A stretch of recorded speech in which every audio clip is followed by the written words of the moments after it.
Hi, dear students. Today we discuss beams. So, as we already studied bars, now we go for the next module, that is beams.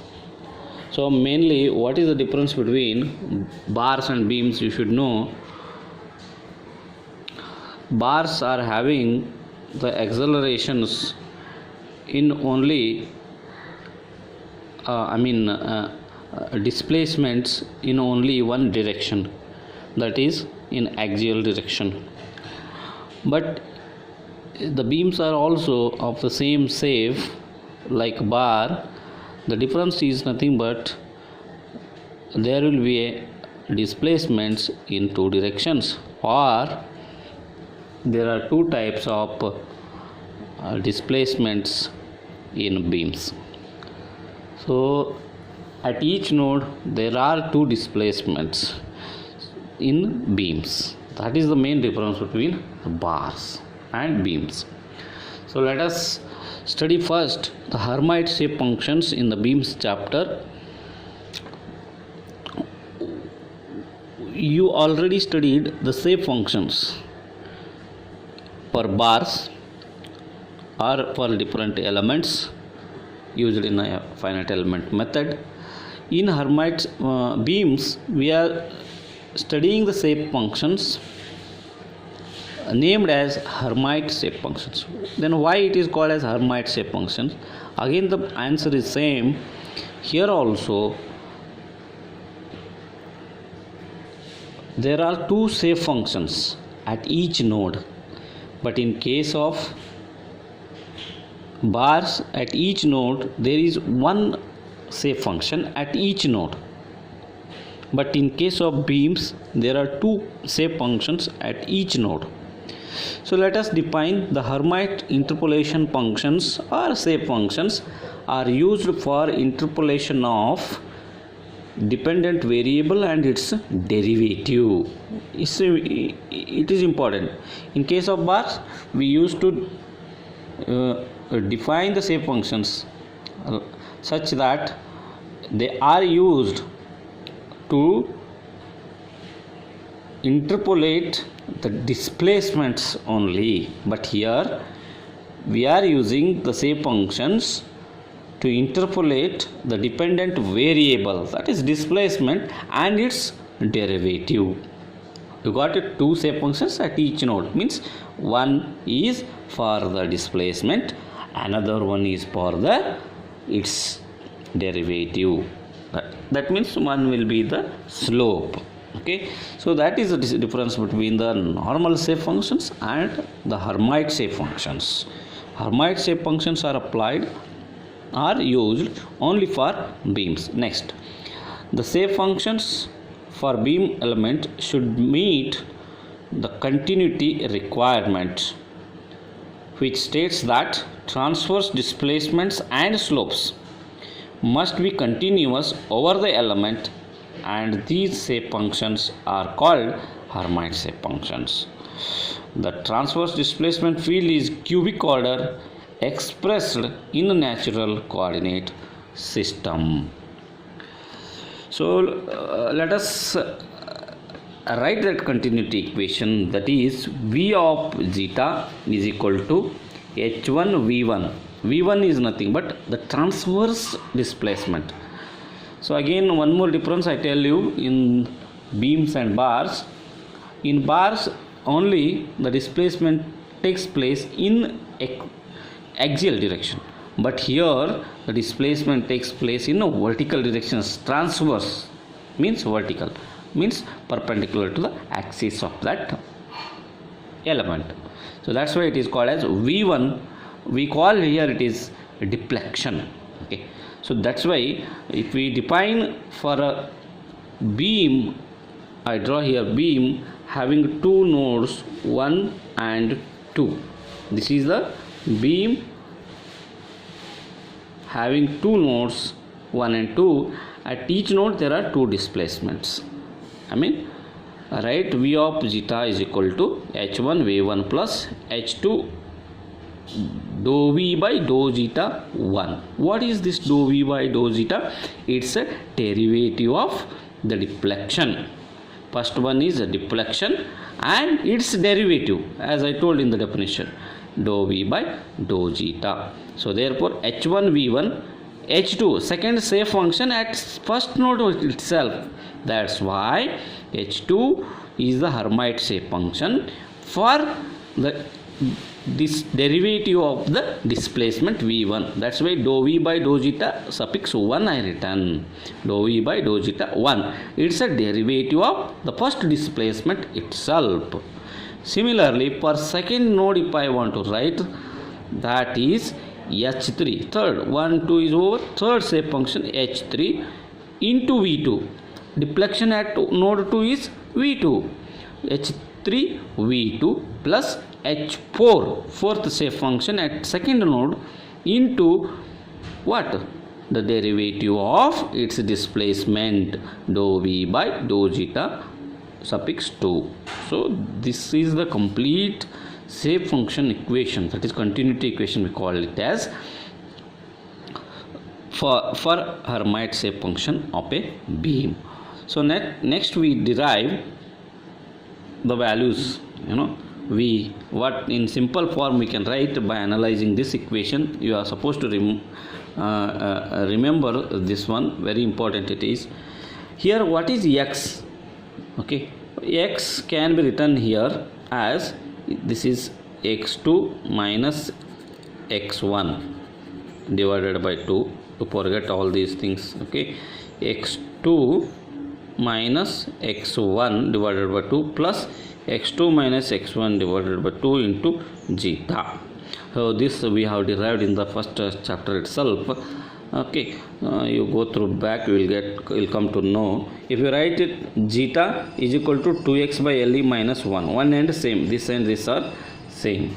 So now I write this one, dou x by dou zeta. I differentiate this with respect to zeta, right? So I'll get, here there is no zeta term, you will get 0, plus here x2 minus x1 means it is length of the element le divided by 2. So differentiation of zeta with respect to zeta is 1. So therefore le by 2. So what is le? Le is equal to x2 minus x1, length of the element. That's why I written here x2 minus x1 by le. So next, coming to, by using the chain rule, you can write dou v by dou zeta is equal to dou v by dou x into dou x by dou zeta. Again dou x get cancels, you will get same dou v by dou zeta. So this can again be written as, what is dou x by dou zeta? Dou x by dou zeta is nothing but le by 2. Just we have derived dou x by dou zeta, that is le by 2, dou v by dou x. So what is dou v by dou x? V is the deflection I said. So that's why that is written as theta. Theta is nothing but the deflection angle. Okay. Then v of zeta is equal to h1 v1 plus le by 2 theta 2 h2 plus h3 v3 plus le by 2 theta 4 h4. So the same thing here I have substituted in this equation, dou v by dou x, dou v by dou zeta as le by 2 theta with respective coefficients written. Therefore this can be simplified and written v equal to h into q. This is the Hermite shape function equation, where h is, what is the value of h? H is h1 le by 2 h2 h3 le by 2 h4. This is the value of h. Here h1 le by 2 h2, isn't it? Similarly here, what are the shape function except the deflection and slope? Theta is slope, as I told, deflection, but it is slope.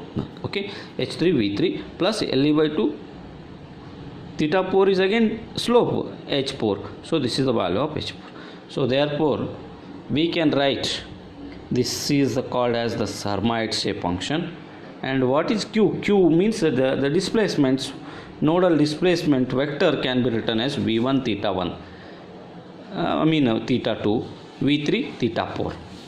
Okay. So why it is written like this? You can understand here, very simple. v1 is the deflection at node 1, theta 2 slope at node 1, V3 deflection at node 2 and theta 4 is the slope at node 2. So only one beam element having two nodes, but it is having four displacements called as V1 theta 2 V3 theta 4. That is nothing but the deflection and slopes. Now we can write the values of the shape functions by knowing the boundary conditions. Boundary conditions to find the value of h1 h2. Okay, to find h1 h2 we are applying the boundary conditions. What are the boundary conditions? So for a beam element, boundary conditions to find the beam. This table indicates the boundary condition to find the value of h1 h2 for the beam element. See, I have written here h1 and its derivative. Clearly understand, h1 and its derivative. h2, it is a shape function, you know very well. Okay, h2 and its derivative. Similarly, h3 is the third shape function and its derivative I have written. h4 and its derivation, like that.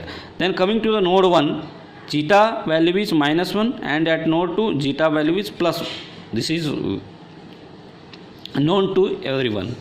Alright, so for any element, zeta varies from -1 to +1. Okay, you know, -1 to +1 it varies for any element. At the middle it will be 0. Similarly, at node 1 it is -1, at node 2 +1. So next, coming to this, h1 is shape function at node 1. So the value of shape function at its own node will be 1. Okay, that's why I written 1. It is derivative.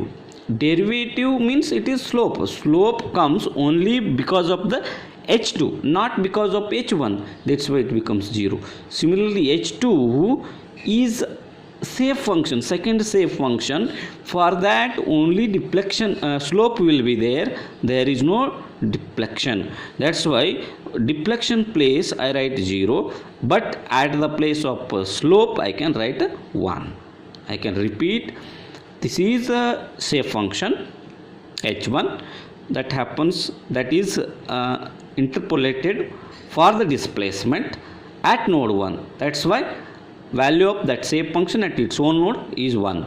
This is the differentiation of this h1. That means slope due to this.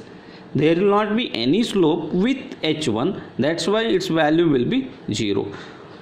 Slope will be there because of second shape function, as I already explained. So again, h2 value, there is no deflection, but there will be a slope. That's why I write 1. Right? At node 1. What about h3, h4? There is no contribution of h3, h4 at node 1 because the value of any shape function at other node will always be 0. That's why I write h3 0. Differentiation of h3 is also 0. h4, dou h4 by dou zeta also 0. Similarly, at node 2, if you come, h3 and h4 will be there. Right? So therefore, for node 2, h1 and h2 contribute 0. That means they are not interpolated at node 1. Hence, h3 will come to know. Here, h3 means it is subjected to deflection. So deflection at the point I write it as 1.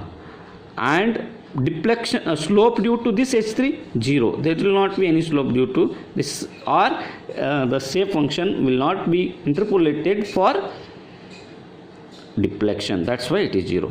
But what is interpolated for shape function? For slope, that is h4.